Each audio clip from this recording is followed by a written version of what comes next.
नमस्कार दोस्तों, market learning for you channel पर आपका स्वागत है। दोस्तों, अब इस वीडियो में हम लोग dark cloud cover candlestick pattern के बारे में बात करेंगे। अभी आप सामने देख रहे हैं कि ये एक ग्रीन कैंडल बनी हुई है, जो कि एक बुलिश कैंडल है। और इसका रिक्वायरमेंट ये है कि जो इनिशियल ट्रेंड है वो बुलिश होना चाहिए। और एक थोड़ा सा अपमूव होने के बाद ये जो नेक्स्ट दिन ये कैंडल है, ये एक रेड कैंडल होनी चाहिए, जो कि उसका ओपनिंग इस ग्रीन कैंडल के ऊपर होना चाहिए। और जब ये क्लोज करेगा नीचे की तरफ, तो ये ग्रीन कैंडल के जो जो भी हाफ है, 50% है, उसके नीचे क्लोज होना चाहिए। तो इस कैंडल पैटर्न को हम dark cloud cover candle pattern कहेंगे। अब बेसिकली समझो, ये कैंडल, ये जो रेड कैंडल बनी है, ये रेड कैंडल समझो पूरे इस ग्रीन कैंडल के नीचे अगर क्लोज होती, तो ये सीधा bullish angle, sorry, bearish engulfing pattern बन जाता। तो जो एक डार्क क्लाउड कवर से ज़्यादा स्ट्रॉन्ग सेलिंग सिग्नल है। तो अब ये केस में अब होता क्या है कि ये जो रेड कैंडल का जो हाई है, तो ये एक इमीडिएट रेजिस्टेंस बन जाता है। और जब तक प्राइस जिस भी स्टॉक में ये बन रहा है पैटर्न, उस स्टॉक का प्राइस ये रेड कैंडल के हाई को ब्रेक नहीं करता, तब तक ये एक ट्रेंड रिवर्सल यहाँ से होने के पूरे चांस है। और अभी इसको सेल यहाँ पर ट्रेड लेने का बेस्ट तरीका है कि जो थर्ड कैंडल के का कंफर्मेशन के लिए आप अगर रुकते हैं तो ज़्यादा अच्छा रहेगा। ये कैंडल, जो थर्ड कैंडल जो बनती है, ये जैसे ही ये ग्रीन कैंडल के नीचे जाना चालू करता है, तो आप यहाँ पर सेल कर सकते हैं। और अगर ये कैंडल बराबर नीचे ही क्लोज हुई, तो वो सेल ट्रेड में आप बने रहिए। और इसका जो स्टॉप लॉस है, ये स्टॉप लॉस रेड कैंडल के हाई को है। लेकिन ज़्यादातर आप अगर देखेंगे, तो ये जो पैटर्न है, ये पैटर्न एक अच्छे खासे अप ट्रेंड के बाद बनता है। और ये बनने के बाद ये नीचे आके फिर से ये ऊपर जाता है, और ये यहाँ कहीं पर तो रेजिस्टेंस लेता है। यहाँ पर प्राइस टच करके फिर से नीचे आता है। तो ये एक, अगर ऐसा होने लगता है, तो इस स्पॉट पे अगर मिल जाता है आपको एंट्री सेल के लिए, तो वो बेस्ट ट्रेड रहेगा, क्योंकि आपका रिस्क रिवॉर्ड एकदम फेवरेबल रहेगा। आपका स्टॉप लॉस ऑलमोस्ट नेग्लिजिबल रहेगा। ये ओनली थिंग इज कि ये समझो ये पैटर्न बनता है और कंटिन्यूस यहाँ पे कुछ अलग अलग कैंडल्स बनते हैं, और एक बार यहाँ पर टच करके नीचे आता है, तो ही। ऐसा नहीं है कि ये पूरा एक लंबा डाउन मूव दे के फिर से ऊपर आए तो आप यहाँ पे ट्रेड ले ले। ऑफ कोर्स ये एक रेजिस्टेंस तो तब भी रहेगा, बट ये अगर इमीडिएटली यहाँ पर दो तीन कैंडल्स ये अगर समय बिता के फिर यहाँ पे नीचे आता है, तो वो भी आपके लिए एक अच्छा फेवरेबल ट्रेड बन सकता है। अब हम थोड़े बहुत चार्ट्स पर देखेंगे कि ये पैटर्न जब बनता है तो कौन से कंडीशंस फेवरेबल है, हमको किस तरह से ट्रेड लेना है। दोस्तों, अभी ये जो चार्ट आप देख रहे हैं, तो यहाँ पर एक जो ट्रेंड है वो ऑलरेडी डाउन ट्रेंड चल रहा है। वो अब बड़े आसानी से आपको यहाँ पर दिख रहा है। ये एक जो हाई, इसके बाद में ये लोअर हाई, ये दूसरा लोअर हाई। तो ये लोअर हाई और लोअर लो बनाते जा रहा है। तो अभी आप देखेंगे कि यहाँ पर अपना डार्क क्लाउड कवर का एक पैटर्न बन गया है। तो दोस्तों, ये ऑलरेडी एक डाउन ट्रेंड है। ऑलरेडी यहाँ पर जस्ट एक पुल बैक हो रहा है। तो यहाँ पर इसकी सक्सेस की प्रोबेबिलिटी बढ़ जाती है। यहाँ पर बहुत एक आसान ट्रेड बन जाता है। जैसे ही ये ग्रीन कैंडल के नीचे क्लोजिंग देना चालू करता है, थर्ड कैंडल, तो आप इस ट्रेड में एंट्री ले सकते हैं। और आपका स्टॉप लॉस, जो पैटर्न का जो हाई है, ये आपका स्टॉप लॉस होगा। और आप देखेंगे कि यहाँ पर एक अच्छा खासा डाउन मूव आप कैप्चर कर सकते थे। तो ये तो एक बहुत ही आसान तरीके से आपको एक ट्रेड मिल गया। अभी आप आगे देखेंगे कि यहाँ पर और एक सिमिलर डार्क क्लाउड कवर का पैटर्न बन गया है। अभी आप देखेंगे कि इसमें जो रेड कैंडल है वो, लेकिन एग्जैक्टली ये 50% के नीचे क्लोजिंग इसने नहीं दी है। तो इसके लिए ये हम लोग इसको एग्जैक्टली डार्क क्लाउड कवर नहीं बोल सकते। इसका मेन कंडीशन क्या है कि ये 50% के नीचे क्लोजिंग देना काफ़ी ज़रूरी है। तो इस तरह से आपको इसको आइडेंटिफाई करना है। अभी हम अगला चार्ट देखते हैं।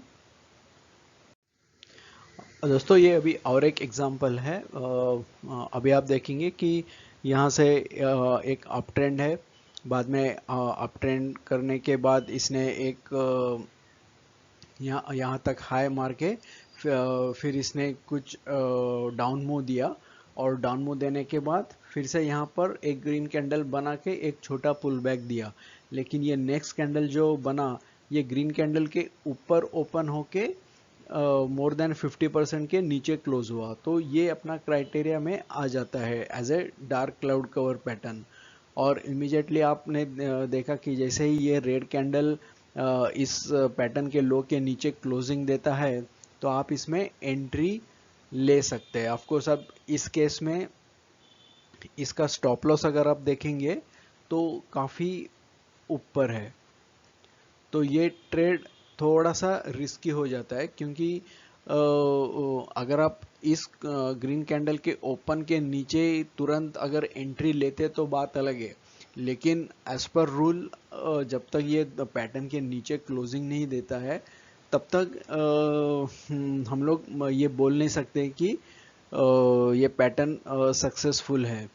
तो यहाँ पे जैसे ही ये रेड कैंडल नीचे इसके पास होता है, तो हम लोग यहाँ पर एंट्री ले सकते हैं। और इस केस में आप देखो कि ये यहाँ से ज़्यादा रिट्रेस हुआ नहीं प्राइस, और एक अच्छा खासा इसने डाउन मूव दे दिया। अभी ये चार्ट में देखिए, ये अभी इधर लेफ्ट साइड में एक अच्छा खासा डार्क क्लाउड कवर पैटर्न इसने बनाया, और थर्ड कैंडल ने इसके नीचे ब्रेकआउट देके कंफर्मेशन भी दिया सेल ट्रेड का। लेकिन आप देखेंगे कि ये ज़्यादा नीचे गया नहीं। एक 3-4 कैंडल के बाद ये कंसोलिडेशन करने लगा, और फिर से ये ऊपर आने लगा। और जैसे कि मैंने पहले चार्ट में बताया था कि जब तक इस कैंडल का हाई ब्रेक नहीं होता है, और अगर कैंडल कंसोलिडेट करके फिर से इसके पास आती है, तो फिर से आप एक एंट्री ले सकते हो, क्योंकि आपका स्टॉप लॉस काफ़ी क्लोज होगा। मतलब अभी ये समझो फर्स्ट एंट्री तो आपकी यहाँ पर बन गई, और जब तक ये ब्रेकआउट नहीं होता है, ये जो हाई है रेड का, ये ऊपर की तरफ ब्रेक नहीं होता है, तब तक आप बने रह सकते हैं। तो यहाँ से लेकिन ये ऊपर ऊपर जाने लगा, और आप देखेंगे कि ये इसके ऊपर जा नहीं रहा है, तो आप इधर से और कुछ क्वांटिटी ऐड कर सकते हैं, क्योंकि ये इसका ये अभी हमारा स्टॉप लॉस हो जाता है। ये यहाँ से फिर से इसने ये नीचे नीचे नीचे आया, तो या तो आप यहाँ से यहाँ पर कुछ क्वांटिटी बुक कर सकते हैं, क्योंकि आपने देख लिया कि यहाँ पर ज़्यादा फास्ट डाउन मूव नहीं आ रहा है। और तो आप ये तो, और आपने फर्स्ट एंट्री यहाँ पर ली थी, यहाँ पर फिर से कुछ और क्वांटिटी ऐड की थी, तो आपका एवरेज प्राइस अराउंड इस पोजीशन पे कहाँ पर तो बन गया होगा। तो एक इतना डाउन मूव लेके भी आप थोड़ा सा यहाँ पर प्रॉफिट बुकिंग कर सकते हैं, और थोड़ी सी क्वांटिटी रख सकते हैं। अगर ये फिर से ऊपर जाने लगा, तो आप तुरंत जहाँ पर आपकी एंट्री थी वहाँ पर आप निकल सकते हैं। और आप देखेंगे कि ये यहाँ से फिर से ऊपर आया, फिर से एक कैंडल यहाँ पर आने की कोशिश की, और ये फिर से इसने ये नीचे गया। लेकिन आप देखेंगे कि ये जो लो बनाया, ये लो को ये ब्रेक नहीं कर पाया, और ये आप देखेंगे कि ये मल्टीपल डोजेस बना रहे। यहाँ स्पिन टॉप बनाया, स्पिनिंग टॉप बनाया, फिर यहाँ पर भी एक डोजी बनाया, यहाँ पर एक डोजी है। ये मल्टीपल डोजी से ये ना, ये बायर्स और सेलर्स के बीच में इनडिसीजन कन्वे करते हैं। मतलब बायर्स इसको ऊपर लेके जाने की कोशिश करते हैं और सेलर्स इसको नीचे। तो अगर ऐसे अगर ये पैटर्न के बाद अगर मल्टीपल टाइम ऐसा बन रहा है तो बेटर है कि आपका अगर लॉस मिनिमम है या फिर थोड़ा सा प्रॉफिट भी हो रहा है तो आप लेके निकल जाइए और कौन से दूसरे स्टॉक में किधर अच्छी तरह से एंट्री मिल रही है तो वहां पर एंट्री ले लो। अननेसेसरी यहाँ पर आपका टाइम वेस्ट हो सकता है।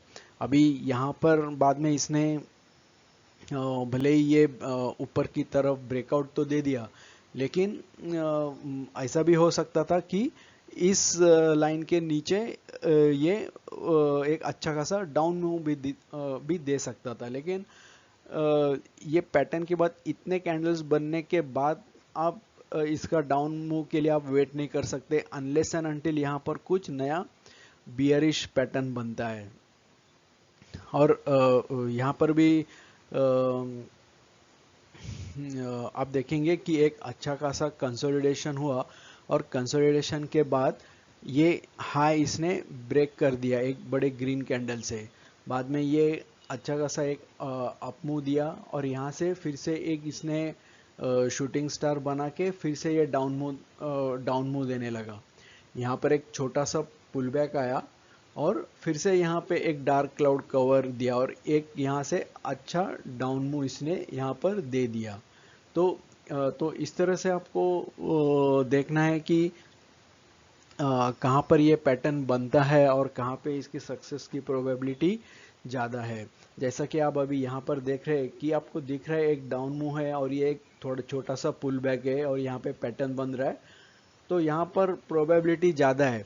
यहाँ पर ये ऑलरेडी एक साइडवे मार्केट है जो इस साइड में भी साइडवेज ही था, तो और ये पैटर्न बन रहा है। तो यहाँ पे एक चीज़ कंफर्म है होती है कि ये जो रेड कैंडल की हाई है ये एक अच्छा खासा रेजिस्टेंस बन जाता है।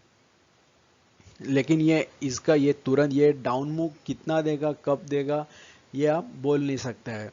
बट जब ऑलरेडी ट्रेंड डाउन है और डाउन ट्रेंड में ये बनता है पुल बैक में बनता है तो इसमें सक्सेस की प्रोबेबिलिटी ज़्यादा होती है।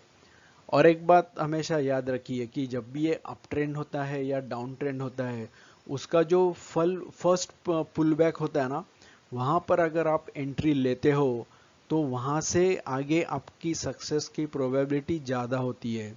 बहुत बार क्या होता है ना, जैसा कि अभी आप यहाँ पर देखेंगे कि यहाँ से डाउन मूव स्टार्ट हो गया, ये पहला पुल बैक दिया, बाद में दूसरा दिया, बाद में यहाँ पर ये तीसरा दे रहा है। तो अब आप समझो ये थर्ड पुल बैक पे अगर आप सेल ट्रेड के लिए सोच रहे हो ना तो इतना समझिए कि आपका फर्स्ट टारगेट सिर्फ ये जो रिसेंट लो बना था वही होना चाहिए। क्योंकि हमेशा आप ऑब्जर्व कीजिए कि 3 बार पुल बैक आने के बाद ज़्यादा और भी नीचे या ऊपर वो स्टॉक का प्राइस नहीं जाता है, थोड़ा सा रुकता ही है वहाँ पर, अच्छा खासा कंसोलिडेट होता है और फिर उसको अगर फर्दर अप मूव या डाउन मूव देना है तो देता है। तो तो आप अगर नीचे से अगर इसमें एंट्री आपने ली है तो अननेसेसरी वहाँ पर आप पैसा इन्वेस्ट करके वो रखेंगे तो वो उतना जो उसका जो रेस्ट पीरियड होता है तो वहाँ तो आपको कुछ भी प्रॉफिट नहीं हो रहा है। जितना नीचे से या ऊपर से आपने जहाँ पर भी एंट्री लिया है और जिस साइड भी हो रहा है वो कंसोलिडेशन, तो आपका प्रॉफिट वहाँ पर स्टिल है। तो बेटर है कि वहाँ पर आप अपना प्रॉफिट बुक कर ले और दूसरी जगह कीजिए। और जब भी वो कंसोलिडेशन से ब्रेकआउट हो रहा है, वहाँ पर कुछ पैटर्न बन रहा है, तो आप फिर से उसमें एंट्री ले सकते हैं। तो इसके लिए जिस स्टॉक में आपने एंट्री ली है, प्रॉफिट बुक कर लिया है, तो आगे कुछ दी तो फिर भी आप उसमें वो स्टॉक को अपने वॉच लिस्ट में रखिए और ऑब्जर्व करते रहिए कि उसमें कुछ और मूवमेंट है क्या।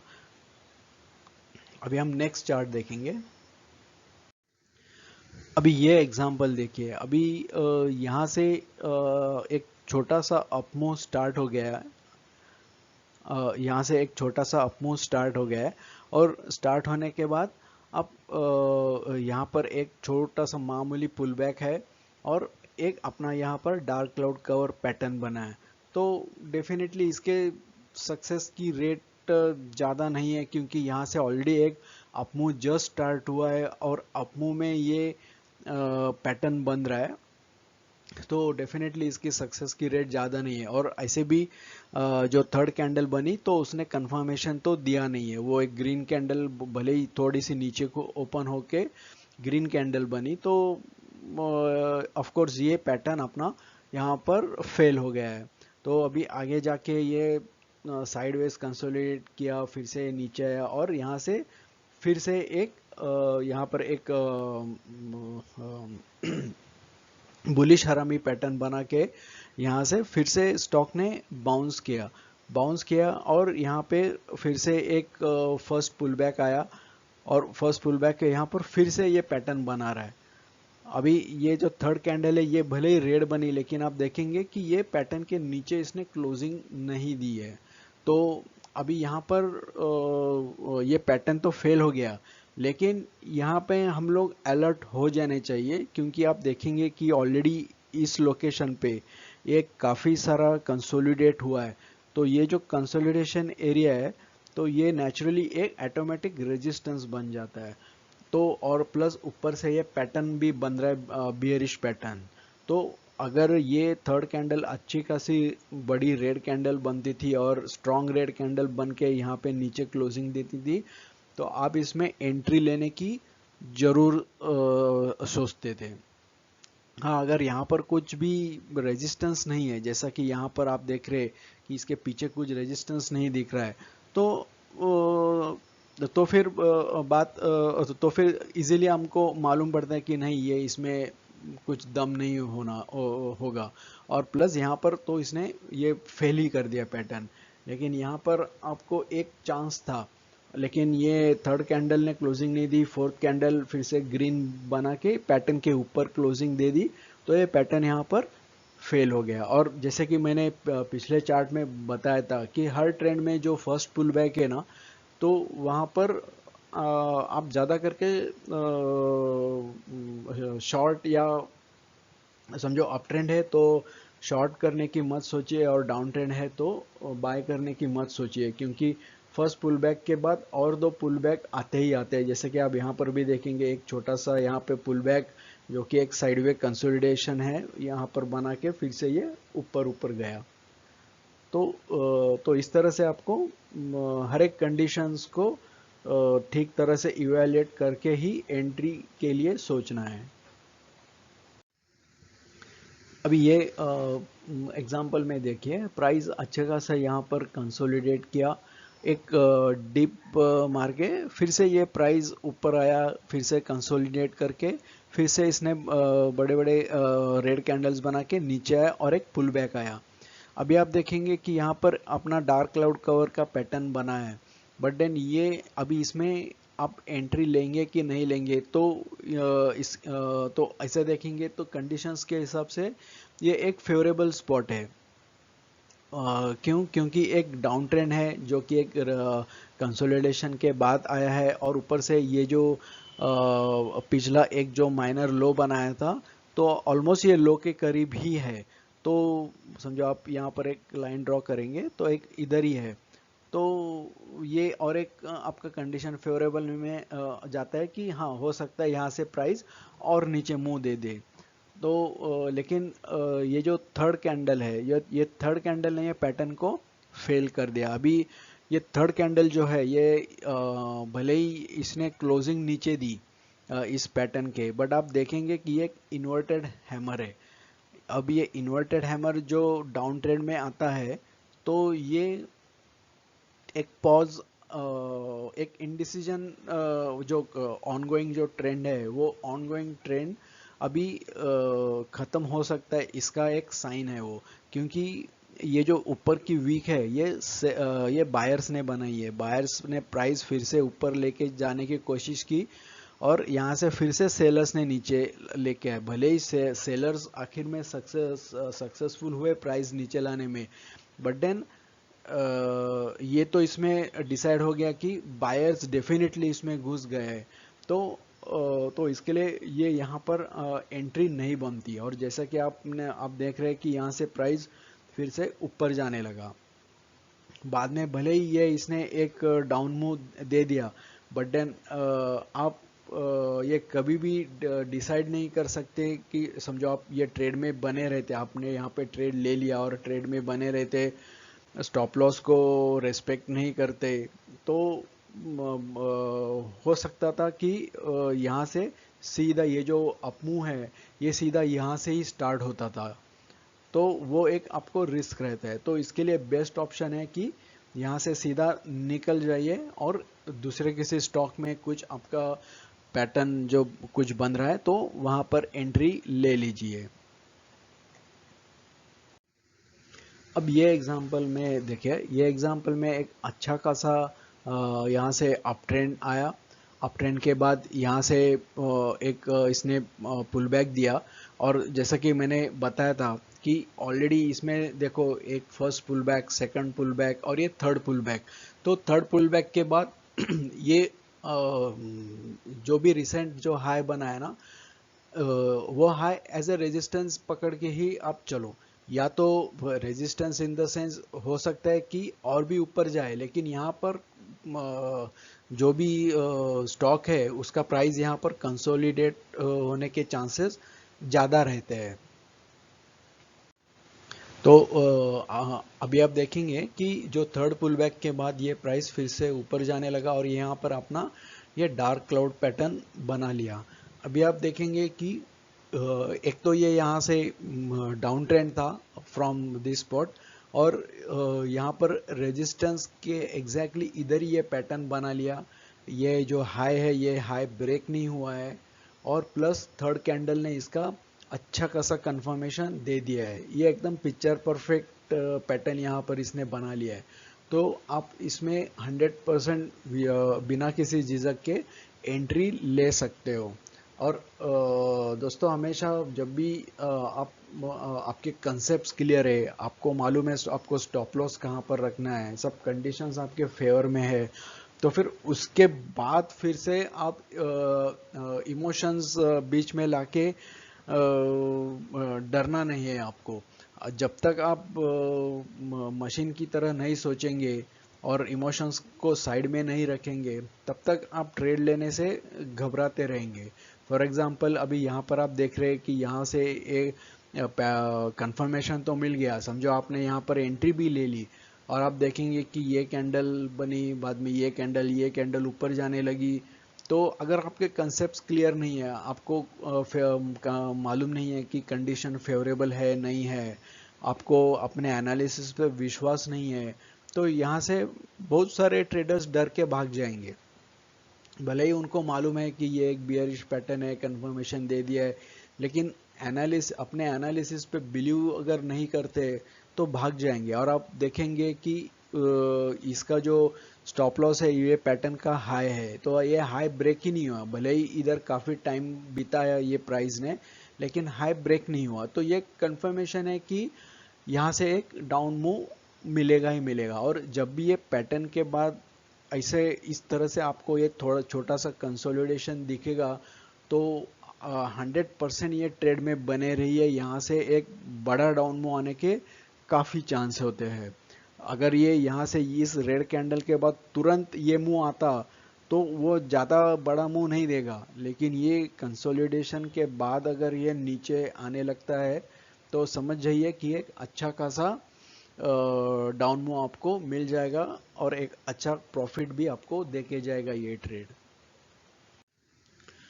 अभी ये एग्जांपल देखिए, अभी इस एग्जांपल में एक अच्छा खासा स्ट्रॉन्ग अप ट्रेंड है, और अप ट्रेंड में इसने ये डार्क क्लाउड कवर बना लिया, और आप देखेंगे कि इसने एक अच्छा कंफर्मेशन भी दिया, और ये काफ़ी स्ट्रॉन्ग पैटर्न बन गया, एकदम पिक्चर परफेक्ट पैटर्न बन गया। लेकिन इसके बावजूद ये प्राइस थोड़ा सा नीचे आके फिर से ये ऊपर जाके इसने इसका स्टॉप लॉस हिट करा दिया। तो दोस्तों अभी ये केस में अभी आपको देखना चाहिए कि यहाँ से एकदम स्ट्रॉन्ग अप ट्रेंड है और बिना ज़्यादा कंसोलिडेशन हुए ये पैटर्न यहाँ पर बन गया है। तो डेफिनेट और ये पैटर्न के बाद प्राइस तुरंत नीचे आने लगा, तो डेफिनेटली ये आपको बताता है कि ये ज़्यादा बड़ा डाउन मूव नहीं देगा। तो समझो तो ऐसे सिनारियो में अगर आप आपने यहाँ पर ट्रेड ले भी लिया है, तो अगर फिर से प्राइस ऊपर आने लगता है तो आप यहाँ से तुरंत जिस प्राइस पर एंट्री ली थी तुरंत वहाँ से निकल जाना ही एक बेहतरीन ट्रेड होगा, समझदारी होगी। अगर समझो ये जो अप ट्रेंड में समझो इस स्पॉट पे ऐसी बड़ी ग्रीन कैंडल बनती और इसके इक्विवेलेंट ही एक अच्छी खासी रेड कैंडल, बड़ी रेड कैंडल बनती और हाफ वे थ्रू नीचे आती, तो दोस्तों वो एक फिर ना स्ट्रॉन्ग पैटर्न बन जाता और डेफिनेटली प्राइस वहीं से नीचे आने को स्टार्ट करता। तो अगर समझो ऐसा अप ट्रेंड में आप देखेंगे तो जो कैंडल्स बन रही है ना, वो कैंडल्स के साइज भी आप देख लीजिए। अगर ये कैंडल्स के साइज भी बड़े हैं और अगर उस दिन का जो वॉल्यूम है तो वॉल्यूम भी अगर ज़्यादा दिखा रहा है, बेसिकली मैं किसी भी इंडिकेटर्स को मैं रिकमेंड नहीं करता हूँ, इवन वॉल्यूम भी नहीं, क्योंकि वॉल्यूम क्या होता है ना कि वो सब्जेक्टिव होता है। वो मतलब पिछले दिनों को आपको कंपेयर करना पड़ता है कि वो वॉल्यूम की सच में बड़ा है कि नहीं, तो वो इतना भी आसान नहीं होता वॉल्यूम को जज करना। लेकिन फिर भी अगर अगर इतने स्ट्रॉन्ग अप ट्रेंड के बाद अगर बड़े बड़े ग्रीन रेड कैंडल से पैटर्न बनता है तो आपको उस पर कन्विक्शन ज़्यादा आएगा और आप देखेंगे। लेकिन यहाँ पर ये पैटर्न बनने के बाद डेफिनेटली बायर्स तो अलर्ट हो गया और बायर्स ज़्यादा ऊपर लेके नहीं जा पाए। और यहाँ पर आप ऊपर देखेंगे कि यहाँ पर एक बियरिश एनगल्फिंग पैटर्न बना और यहाँ से प्राइस फटाफट नीचे आने लगा और नीचे आते समय इसने एक फिर से अच्छा खासा एक बड़े ग्रीन और रेड कैंडल के साथ अपना फिर से डार्क क्लाउड पैटर्न बनाया। अभी यहाँ पे कन्विक्शन यहाँ पे प्रोबेबिलिटी सक्सेस की ज़्यादा हो जाती है, क्योंकि बायर्स यहाँ पर फेल हो गए। बायर्स ने ये पैटर्न तो ब्रेक कर दिया, यहाँ से ऊपर गए, लेकिन ये छोटे छोटे कैंडल्स बनाते गए, ये सब डोजी डोजी बनाते गए, जो कि एक ऑलरेडी बायर्स और सेलर्स में इनडिसीजन होता है, कंफ्यूजन होता है कि यहाँ से ऊपर लेके जाए या नीचे लेके जाए। तो और ये एक हाई करने के बाद ये पैटर्न ये बियरिश एनगल्फिंग बनने के बाद नीचे आके फिर ये बना रहा है, तो यहाँ पर आपकी कन्विक्शन बढ़ जाती है। और यहाँ पर भी आप देखेंगे कि यहाँ से एक थोड़ा बहुत डाउन मूव आके यहाँ से फिर से बाउंस हो गया है। जो अगर आप समझो इस स्पॉट पे अगर यहाँ पे जब रुका था, यहाँ पे प्राइस थोड़ा बहुत रुका था, यहाँ पर आप ट्रेंड लाइन ड्रॉ करेंगे तो ये प्राइस यहाँ से बाउंस हो गया है और इसके लिए तो लेकिन ये इसका हाई ब्रेक नहीं कर पाया। तो आप यहाँ पर ट्रेड में सेल ट्रेड में जो भी आपने लिया है वहाँ पर आप बने रह सकते हैं। तो इस तरह से आपको सोचना है। और प्लस ये दूसरी बात है कि यहाँ पर भी कंसोलिडेशन हुआ है, तो जब प्राइस यहाँ से इस स्पॉट से सपोर्ट लेके अगर ऊपर जा रहा है तो ये भी अभी इसको एक रेजिस्टेंस बन जाता है और अब देखेंगे कि यहाँ से फिर से नीचे आया प्राइस। तो इस तरह से आपको सपोर्ट, रेजिस्टेंस और ट्रेंड आपको हेल्प करता है कि एकदम सही तरीके से एंट्री और एग्जिट ले ले। अगर आपको ट्रेंड और सपोर्ट रेजिस्टेंस ही नहीं पता किस तरह से आइडेंटिफाई करना है, तो ये जो भी पैटर्न्स बनते हैं ना, वो पैटर्न्स पे आप ट्रेड नहीं ले सकते हैं। जो भी लोग बोलते हैं कि कैंडल स्टिक फेल होते हैं, कैंडल स्टिक्स काम नहीं करते, तो बेसिकली वो लोग 360 डिग्री एनालिसिस नहीं करते हैं, सिर्फ पैटर्न बन गया और ट्रेड ले लेते हैं और जब फेल होते हैं तो बोलते हैं कि पैटर्न काम नहीं करता है। लेकिन हर पैटर्न काम करता है, सिर्फ कंडीशंस फेवरेबल होने चाहिए। और अगर एक बार आप ये day in day out chart bar bar read करते रहेंगे हर अलग अलग कंपनी के, तो आपको ज़्यादा ट्रेड लेने में कन्विक्शन आ जाएगी, क्योंकि आपका एक्सपीरियंस बढ़ जाएगा, और एक्सपीरियंस बढ़ेगा तो आपको इजीली मालूम पड़ जाएगा कि हाँ यहाँ पर एंट्री लेनी है और यहाँ पर एंट्री नहीं लेनी है। तो दोस्तों मैं आशा करता हूँ कि आपको ये डार्क क्लाउड कवर का पैटर्न अच्छी तरह से समझ में आ गया है। तो तो दोस्तों वीडियो को लाइक कीजिए, अपने दोस्तों के साथ शेयर कीजिए, मेरे चैनल को सब्सक्राइब कीजिए और बेल नोटिफिकेशन आइकॉन क्लिक करना ना भूलें। वीडियो को देखने के लिए धन्यवाद। Thank you very much.